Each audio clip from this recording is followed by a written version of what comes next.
Butter Johnson.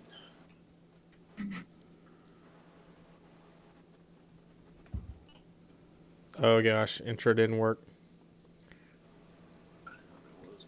Well, we'll pretend that worked. Are we live, Fitz? We are live, boys. Are we on the air? Hey, producer Fitz. This is what, week 3? Producer Fitz, In a row. you're doing great, Count- man. If you count my first run like a couple years ago, Yeah, this is number 4. this is number 4. Hey, you know what? You're doing great. Yumi, we hopped on. We figured out Switcher, so we should be good on YouTube now.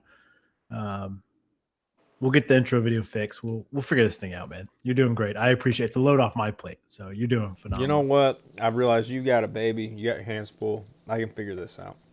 You're I can goaded. do this. That's my preacher man. I just might need to eat a little dinner. Hey, nothing wrong with that. Hey, so episode, I think this is 275, give or take one. Shout out to us, boys. We've been doing this for a while. Kovac, I don't know if you get the album over. We finally got him cartooned. Yes, Put him sir. on the album cover. So shout out to Kovac. You officially made it. You're one of the boys. You're one of the pup. Not a baby. Not a baby. Oh. Uh-oh. Ready to get stuck? It's Fitz struggling. Did I freeze? Oh, no. Yeah, you froze. Am I Oh, still no. frozen? Oh, boy. Yeah. Oh, boy. Hey, that's okay. We'll keep it rolling. Look, we got a big show, college football playoffs. They're here. We got NFL. Some teams being officially eliminated. Some on the brink of it. Some teams looking like, hey, they got to run here. Fantasy football wrapping up. I'm sad to announce I didn't make the Pub League playoffs. It was a little disappointment this year. No, actually, no. Hold on. It's me and Devontae. Yeah. We're going head to head. That's right. Yeah. That's right. Step Man, up. it's gonna be good. Kovac, how are you doing that league? Oh, you hit a mute button or something. Yeah, I can't hear you. Still can't hear you, Kovac. Man, he got a new mic, and now we're still struggling. Yeah, it was perfect. Fitz put a code in and we can't hear him. Oh, no. Yeah, we got you now. Am I back? Oh, my God. Let's go. Let's go. All right, I was trying feeling to- good getting Lamar and Josh Allen in my league, in that league, but kind of fell apart. Lamar he didn't have the best year. Yeah, it's been rough. Yeah. There he is. There's Kovac on the graphic. He's officially made it. I don't know what SHSG is. Obviously, you made a ChatGPT picture, and then you sent it to me, and then I ChatGPT that ChatGPT picture. So He's some guy. he's some guy. It's my gamer tag. It's Hot Shoddy Bobby Gotti. Oh. I love it. Are we on PlayStation or Xbox? PlayStation. Me and Fitz go every night together. Man, This Mm. is true. look at those bros. I love it. You know what? Let's talk college football. I guess that's some big stuff going on right now. And yeah, let's talk playoffs here. It's, we can recap conference championship weeks, and then we'll talk about teams that didn't make it. That we can argue that. But your top 4 seeds, it's what we thought they were going to be: Indiana, Ohio State, Texas Tech, Georgia, and then 5 Oregon, 6 Ole Miss, even without their head coach, 7 A&M, 8 Bama, 8 Oklahoma, 9 Bama, 10 Miami, 11 Tulane, 12 JMU. 2 group of 5 teams getting in there. A lot of people feel a certain way about this. I actually like it. You know what? They've earned it. Sure, if they get the shit kicked out of them, then we know we need to change the format here of the highest conference champions get in. But you know what? I hope they upset Ole Miss, or I hope they upset Oregon, and they make a run here and shut people up. I think it's good for college football. And in the hindsight, Notre Dame should have been in, but I think they should have been in over Bama, or even Oklahoma, or even Miami. But it is what it is. And then I just look at Bama, who wasn't affected in their conference championship, and they got belt to ass by Georgia, where BYU was affected by the conference championship by going belt to ass against Texas Tech. So it's kind of it's the SEC ESPN bias, and we kind of joke about it, but now we kind of see it for sure. It's like there is bias here. I I remember saying earlier, like right when we were starting earlier in the season, I was like, it's gonna be Bama kind of started out kind of regular, if not poor. And I was like, it's gonna be a stupid reason why they made the CFP because as of late, like since Saban has been gone, that's how they've been getting in just off of technicalities or somebody calls something in and somebody gets bumped out or something like that.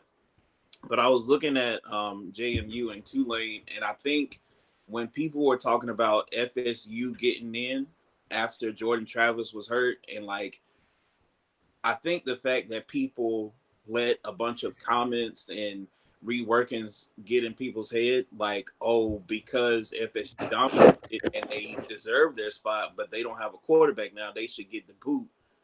And I remember there was like serious discussion about that. And like, we talk about that a lot, but if they made it to that point, it's up to them to figure it out, not people watching the game. And so we basically can say the same thing for JMU and Tulane. Like, people have been stealing talent from them. There have also been talent from Power 5 schools coming there. So it's like they made it to this point. It's up to them to figure it out. It's not up to us. Yeah. And honestly, like you said, we're kind of looking at the wrong teams. We're talking about Tulane and JMU. We've seen their body work, and we've also seen Oklahoma and Bama's body of work. Yeah. Like, I'd honestly take Tulane and JMU to go against each other in that 8-9 spot, and then have Oklahoma and Alabama figured out against Oregon and Ole Miss. Yeah. Then we really see what's going on for real. I agree with you. And, the one team that I think truly missed was Notre Dame. I mean, do you guys feel a different way about that? I know what they did, opting out of bowls, which we'll talk about here in a second. That's a bitch move. That's bitch made. But I feel like they did deserve to be in based on what they've done lately.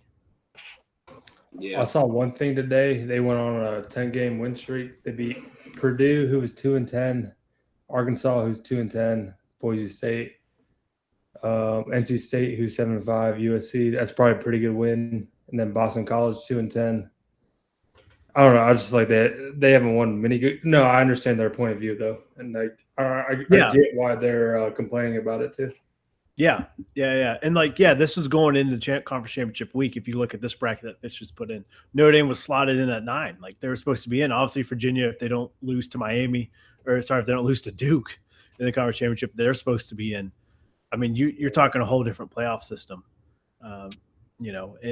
It's just weird that Notre Dame was at 9 going in a conference championship weekend, and they're like, yeah, we're bumping them all the way out to 13. So because Notre Dame isn't in a conference, obviously, but also because Virginia got beat by Duke, and so keep in mind, like, we're looking at this graphic now, Bama's nowhere in sight. Oh, my bad. I just put up the wrong graphic again. No, but I'm glad you did, because we're talking about it. Yeah, Bama's at 10, and they jumped to 9 after getting belt ass against Georgia. How do you jump after losing? Exactly. Like, and so granted, there's no love lost for me for Notre Dame, but I see your point because they only lost 2 games, right? Yeah. Bama lost what, 3, 4, 3? 3. And then they lost in the SEC championship, which usually, I mean, when it happened to Georgia, they had to go to the Pop-Tart Bowl or whatever they went to. Pop-Tart. Exactly. And I'm not understanding, like, we honestly, and even for viewership purposes, we see kind of like how much of a down year this Bama team is in. Why would they think to put them on the CFP? Like, okay, it's not lost on me that they slotted them against Oklahoma, because Oklahoma kind of sucks too. And I can see Bama beating them, and then they go to Indiana, right? Right. So somehow I feel like either way, they somehow figure out a way to put Bama in a better situation so that they can somehow end up in the finals or semifinals. And I don't like it, but it's basically a tale as old as time. I agree. I 100%. Who y'all got winning, running the whole thing? Dude, the way Indiana has played in Texas Tech, I wish they were 1-2. I really wish those were switched. They're on opposite sides of the bracket, because I think that'd be a phenomenal final. Like, this is not the Texas Tech that we grew up watching. That was an air raid shootout, 58-68. It was a hard lose. This is the number 1 rush defense, the number 3 pass defense in Texas Tech. So like this defense is fucking legit. Going against Indiana, whose offense is rolling, they got we'll talk about Heisman favorites here in a second. They got a Heisman favorite at quarterback who can really sling it and he can lead it. This is tough. I think Ohio State has a really good chance of repeating, especially if they say Indiana. You get the trilogy of these two teams coming together. So I don't know, man. Ohio State's my pick. If gun to head, I have to pick one. Yeah. I say UGA just because initially I said this is a down year, and somehow they've been figuring out a way to shut me up, Gunnar Stockton and the lot. So I'm a just say UGA just because of how they're slotted. They either have to play. Who is that? Oh, they either have to play Ole Miss or Tulane. Green Wave. Did they play Ole Miss this year? Tulane? No, did Georgia play Ole Miss? Give me 1 second. I'll pull it up. I think they did. Yeah, they lost 35-43. So a one-score game. So they pull that back up. More than likely, Georgia beats them here because they've been here before, and then Georgia finds themselves back in the finals. Yeah. And you notice too, it's on the opposite side. So Georgia's right there, and then Bama's on the other side. So it's like they're trying to set up another Bama Georgia face off again, something crazy like that. SEC face off. Keep in mind that's the only Oklahoma. But nobody cares about Oklahoma. So again, Bama's the only true SEC team on the other side. So, and SEC has monopolized college football. So we'll see what happens. Yeah. I'm right there with you. I'm rooting for Indiana so hard, but I feel like Georgia, Alabama, or Ohio State's going to pull it out somehow. That's the way it goes in college football sometimes, Yeah. They win. I was going to say Bama. And I haven't watched much college football, but I think part of it is even last year, Ohio State being that 2-loss team, I feel like that's going to be the trend of this new playoff. Is if you're that 2 team, that power conference or that power team, like if you're Georgia, or if you're Bama, if you're Ohio State, it's like if we get 2 losses, we can still get in, and then we can make our run. I feel like that's going to be the trend, and I don't know. It's going to I think it's going to make some people upset, and, why'd we expand it, But I do think Bama's going to make a run. The question is, can they run it the whole way? I think they could definitely upset Indiana, if you even call it an upset. Yeah, I mean, honestly, what Indiana did to Ohio State, it was a close game. It was a good game, but they shut down one of the most prolific offenses. I think it's going to be a good game. That's a head-to-head. I kind of like what you guys are saying, that maybe that winner of that game wins it all, because that's the juggernaut. I did two quick things. Ole Miss already played Tulane back in September. Now, obviously, Ole Miss doesn't have the same coaching staff that they did, but it's 45-10. Doesn't either, though. That's true. Yeah. So these are half a shell of staffs that they're used to, which is wild. And then the other thing is, not to beat a dead horse, the ACC champion's not in the playoffs. Miami is, but they weren't the champion. Isn't that wild? Mm-hmm. Yeah, that is wild. It's kind of like Duke. It's kind of crazy. Duke was in the final too in the ACC championship. Yeah, exactly. Because they didn't play anybody. I don't understand it really completely, but it's the Pacific. No, not the Pacific. It's the Atlantic and the Coastal divisions. In that Duke kind of backed their way into the winning of the Coastal, I think, to get this chance in the conference championship game. Yeah, it's just wild. I did like this. Go to a 16-team playoff. You're 12 conference champions. Get in. Then you get 4 at-large bids. So Duke would be in that case, and then Miami gets that at-large bid, maybe. But that way you have all your conference champions in there, and then you get 4 at-large. I think it's either that or you do your 4 best teams. You go back to 4. I'm gonna be honest. We have somebody did bring up a point. I think I saw it on Twitter how we should rework these conferences. One way I was thinking about like is if we expanded the CFP model to just putting all the conferences, whoever won the conference championship, because obviously that makes sense because that's how it works for everything else pretty much. Yeah. But obviously some of these teams will get left off, which I mean, that's not bad. And then I go back, I think about that, and then I think about our earlier talk to where we should now that everybody's just doing any effing thing, we should just somehow figure out a relegation. Like we talk about these Power 5 conferences or something. Well, let's put it to work. Like if you start sucking, you get relegated down or something. Yeah. Like that. Because this is out of hand. Also, speaking of like the coaches, they got to figure out a way to like. This is low key a hire in the middle of the season, and I don't think that's right. Again, get it how you live. It's been happening for a while, and I find it interesting that nobody's calling out these coaches, like a bunch of coaches that have kind of left before these bowl games and stuff, even though quote unquote bowl games don't count. But I don't know, bro. Like the NCAA is kind of like a wild west, and there are some things I wish we weren't privy to. This is one of those things like with the internet age and just like celebrity, like you have a celebrity and then you find out how much of a shitty person they are. That's how I feel about the NCAA as a whole. Like everybody in the NCAA, like it's just like any other corporation. You got to be kind of a shitty person in order to be successful. So I'm seeing. I think I made this point like years ago when we started this pod that the NCAA was almost like Soviet Russia. They were so strict and such like dicks of like they weren't going to change. It was old, white, just crusty old men. It's my way or the highway. And then they said, all right, now there's no rules. It's the Wild West, like Devontae said. And like, there's got to be a happy medium. Like you've got to put some guidelines in. You've got to put and enforce some rules. But then also like, there's got to be some give and take where they just went from way outside to way inside or vice versa. It's just like, there was no medium. There was no like process to slowly get there. It was like all the rules and then no rules overnight.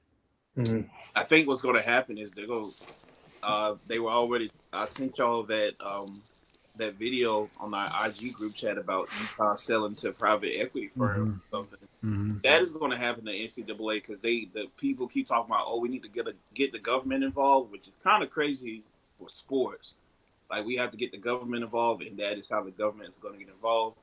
Somebody's going to sell the private equity, and like uniforms aren't going to be as inspired. I don't know if it's going to be as beneficial to the players how NIL has been now. If private equity gets involved, because they're all for like quote unquote owners and all that stuff. It was a 3-point buzzer beater in the Clemson BYU game. Kind of sucks. Oh wow. Yeah. Oh, who won it? Okay. Yeah, who won it? BYU hit it with like 1 second to go. Shakers. And it wasn't Dave DeBenza. It was Robert Wright that was with Baylor and kind of sucked last year. Oh yeah. All right, Fitz, to the graphic with the teams opting out. I just want to talk about this real quick. If you get that pulled up. Like we said, like there's a lot of teams opting out. The coaching, like the schedule of college football needs to change. But Notre Dame saying, we're not in the playoffs, we're going to opt out. That's just, as a Notre Dame fan, that's such a bitch move. Like you're basically saying, none of these bowls count. We didn't get our way. We're taking our ball. We're going home. Like, fuck that. Like, give these kids one last game, one more chance to put some film out there. Whether they're going to the portal or not, like, it's just crazy that, okay, you didn't get your way. Well, you should have fucking lost to A&M and Miami week 1 and week 2. You should have joined a conference, but play in the bowl game. Do it for the kids. Like, there's a lot of swag bags that they get. It's a lot of opportunities. It's a cool experience for these kids to live. I disagree with that. I disagree too. Like, put your backup quarterback in if you need to. And I know Notre Dame felt disrespected by the ACC, right? Because they supported Miami, but it's like, Notre Dame, are you really in the ACC? You're gonna protect your own for real. And Miami in the ACC for the longest, and then Notre Dame just had like a long-standing beef with the ACC, I guess. And why would you not back Miami? I mean, they've been cool for a while. Even when they sucked, they were kind of cool to watch. Like they still had good running backs. Like they had a string of good running backs on terrible teams. My point of view is like Miami's actually an ACC football team where Notre Dame is not at all. So, and it would look kind of funny if they pushed for Notre Dame instead of Miami when, like, you know, Miami has ACC on their uniform. So it's kind of crazy to think. But you're talking about people opting out of the bowl games. That's people giving the bullshit answer like, oh, we're starting our off-season program. Be so serious, man. You're not programming at all. Like, what do you gain from starting the off-season now? Imagine being a team that barely got into a bowl game and you're talking about, oh, you're starting your off-season program now. What? Yeah. Like, that's going to help. Because, like, you're saying that now, and then, like, you have people that thought a bowl game was going to be their opportunity, at least for some tape. This is going to be your last time to have whoever you have in your roster now before some people transfer, because that opting out of the bowl game might have been like, oh, yeah, never mind. I'm not staying here because obviously my career doesn't matter here, so I'm going to leave. Right. So, yeah. And it might look bad on them, but they wanted some transfer. I expected to see them at a bowl game. How am I going to have them without the bowl game? And I know people are going to say, like, oh, people get hurt in bowl games. People get hurt during off-season training. So, yeah. Which one is football? Which one? Pick a struggle, you know? You're exactly right. Yeah. I mean, look at Teddy Bridgewater, who got hurt, like, in preseason at practice. Like, it's crazy. All right. There was 10 teams that denied bowls, which created a crazy domino effect that allowed App State 5 and 7 to accept the Birmingham Bowl, even though they weren't technically bowl eligible, to go against Georgia Southern, who's deeper than hate rival, who's a Sun Belt rival. And so now you have two Sun Belt teams playing each other for a second time for a bowl game. Like it's crazy. And I think of App State guys, and you know, we've had countless on, and you know, a lot of these guys are in the portal. They're going to go home and relax after exams, and now it's like, hold on, you got 3 more weeks of practice here all of a sudden. Like you've already turned your pads, you've already turned everything in, you clean out your locker, you thought your season's done. A week later, like, actually, come on back. We got 3 more weeks. I don't know. Because then I know I follow George Foster. He used to play for UGA and play in the pros for a little bit. He was a former lineman. He was talking about even past the point, like, you might get hurt. They said, like, the bowl games were basically like a little team vacation. Like, you get all this. I've seen all the free stuff that the college athletes get from these bowl games. That means that you sell them free stuff and, like, free food, like, just free vacation time. And we're like, no, we're too good for all of that. And it's like, and I wonder if they're doing it just because, like, you're getting paid now. But, like, that's part of it. You know what I'm saying? Like, they're probably still not getting paid what they're owed. So you might as well, like, let them have, like, a little free vacation. Like, let them BS a game like they've been doing for the season to get to this point. But, yeah. Exactly. My point of view is transfer portals ruined everything. But it's why Lane Kiffin left early. Like, he's got to get ahead of it, going to LSU. Got to get in control of recruiting and everything, paying players and everything. Transfer portals just, like, screwed everything up, and that whole NIL thing. It's just like a wonky thing going on right now, and they need to figure it out. Well, it's the schedule. Like, I like the transfer portal because if coaches can leave at any time, a kid should be able to leave. The NIL, obviously, they should get paid. The timing. Like, okay, we need to have the transfer portal open at the end of the season. No, I agree with you. Yeah, it's crazy. But, like, James Franklin going to Virginia Tech, like, the signing day ended, like, 3 days ago, and, like, he needed to get all these players to Virginia Tech, and, like, you can't really be the Penn State coach when you got to do all that stuff, or, like, if you're Lane Kiffin. Yeah, I mean, you're exactly right. It's the schedule. It's once again, I think it's the NCAA. You're gonna have to figure that shit out. Yeah. No, definitely. Fitz, do you have the Heisman graphic? I am trying to figure out. It is like stuck. It is not letting me change graphics. Damn. It's been That's stuck okay. for like the past 10 minutes. That's okay. It's really annoying. So I'm yeah. trying to figure this out. Technical Hey, difficulties. you're doing great. I can't even great. put I can't even put a technical difficulties graphic up. I tried. I tried.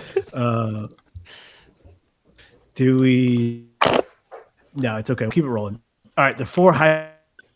Indiana's quarterback, Vandy's quarterback, Ohio State's quarterback, and then Jeremiah Love from Notre Dame, the running back. If you had to pick one, who's your Heisman? Who did you say after Jeremiah Love? Julian Sayin, Ohio State.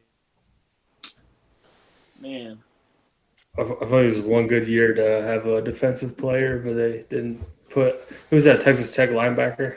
Yes, Rodriguez. Rodriguez. Yeah. Yep. I'm surprised he didn't get in there, but I'm not, because they don't like marginally good players. It's an offensive award, at this point. They changed it. Like the last time it was Aiden Hutchinson who was in the running to get it. I think he was the last defensive player, if I'm not mistaken. But you asked who would I choose? I would choose Jeremiah Love, just because his span of work at least goes 2 years. He's been cold for at least 2 years. Bro, I'm gonna be honest. I was looking at the finalists the other day, and I think since I'll now in my mind I want to say 20. I'll give them 2021.